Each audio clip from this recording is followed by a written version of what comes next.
आज पूजा की शादी का दिन है। पूजा बड़ी ही खुशी के साथ दुल्हन बनकर तैयार बैठी थी। तभी उसकी सहेली जूली उसके कमरे में आती है। अरे जूली, आज कहाँ रह गई थी तू? कब से वेट कर रही थी मैं तेरा।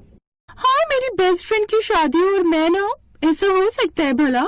आज का दिन तो तू कभी नहीं भूल पाएगी।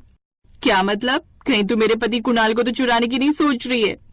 हाँ, मेरा प्लान तो कुछ ऐसा ही है। मैं तो तेरे लिए ये चॉकलेट भी लाई हूँ। तुझे पता है इसे खाकर तू बेहोश होगी और मैं तेरी जगह ले लूंगी। भग पागल, मजाक मत किया कर, कुछ भी बोलती है।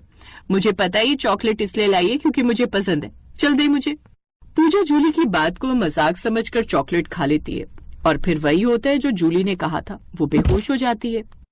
पूजा, ओ पूजा, तैयार हो गई? अरे बेटा, तू तो पहले से तैयार है और घूंघट भी कर रखा है। चल बाहर चल।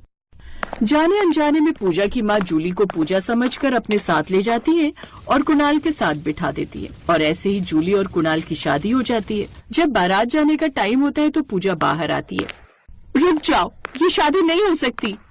पूजा, तुम वहाँ हो तो यहाँ कौन है? कुणाल घूंघट हटाते है तो जूली को देखता है। जूली, ये क्या हरकत है? तुमको पता भी है क्या किया तुमने? कुणाल, मैं तुमसे बहुत प्यार करती हूँ इसलिए मैंने ये सब किया। मैं तो तेरी बेस्ट फ्रेंड थी, तूने ये बात मुझे क्यों नहीं बताई? कई बार बोला था तुझे, हर बार तूने मजाक में मेरी बातों को लिया, इसलिए मुझे ये करना पड़ा। मैं शादी को नहीं मानता। तभी शकुंतला देवी जो कुणाल की माँ थी वो आगे आती हैं और बोलती हैं, देख कुणाल, तू माने चाहे ना माने, तेरी शादी इससे हुई है और यही आज से तेरी बीवी है। पर माँ, मैं तो... कुणाल चुप, मैंने बोल दिया सो बोल दिया। घर लेकर चल इसे। और पूजा बेटी, हम समझ सकते हैं तुम्हारी हालत, लेकिन अब हम कर भी क्या सकते हैं, हम खुद मजबूर हैं।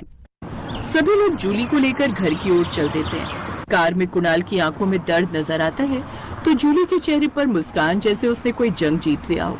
वो कुणाल का हाथ पकड़कर बोलती है, कुणाल, हमारा बंगला कितना बड़ा है और कितने लोग रहते हैं वहाँ? गाड़ियाँ कितनी हैं? कुणाल उसका हाथ हटा देता है। दूर रहो मुझसे तुम, और ये जो सपने देख रही हो तुम, सब चकनाचूर होगा तुम्हारा। हाँ हाँ पतिदेव, जो आपकी आज्ञा। एक बार घर तो पहुँचने दो, इतनी अच्छी बहू बनूंगी कि तुम्हारी माँ सब मेरे नाम कर देंगी।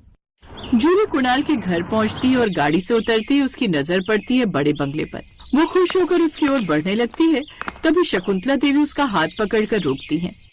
बहू, कहाँ जा रही हो तुम? माँ जी, घर ही जा रही हूँ। अच्छा, आपको रस्म करनी होगी ना? ठीक है, मैं रुकती हूँ।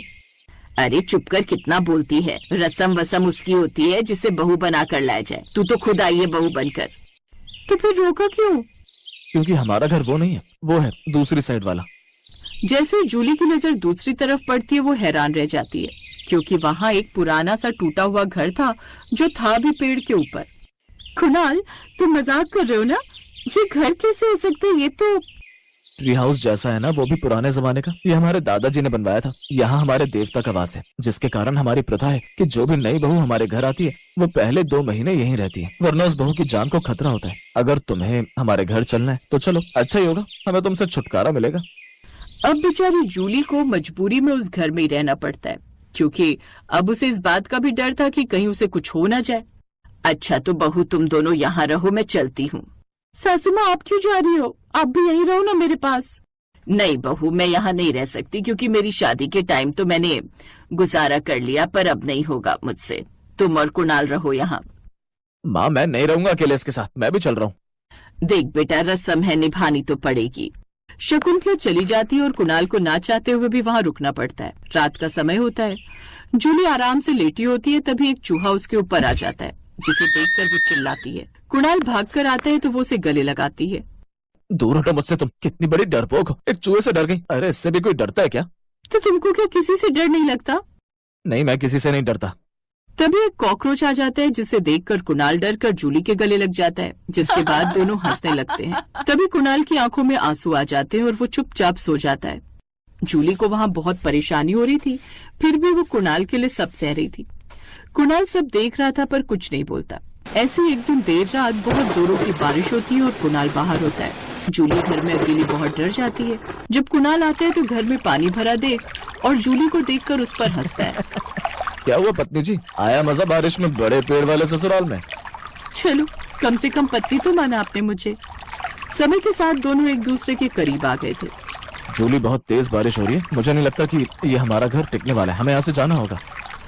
हाँ कुणाल, एक काम करो, तुम अपने घर जाओ और बारिश होने तक मैं अपने घर चली जाती हूँ, क्योंकि बिना रस्म के तुम्हारे घर नहीं जा सकती ना।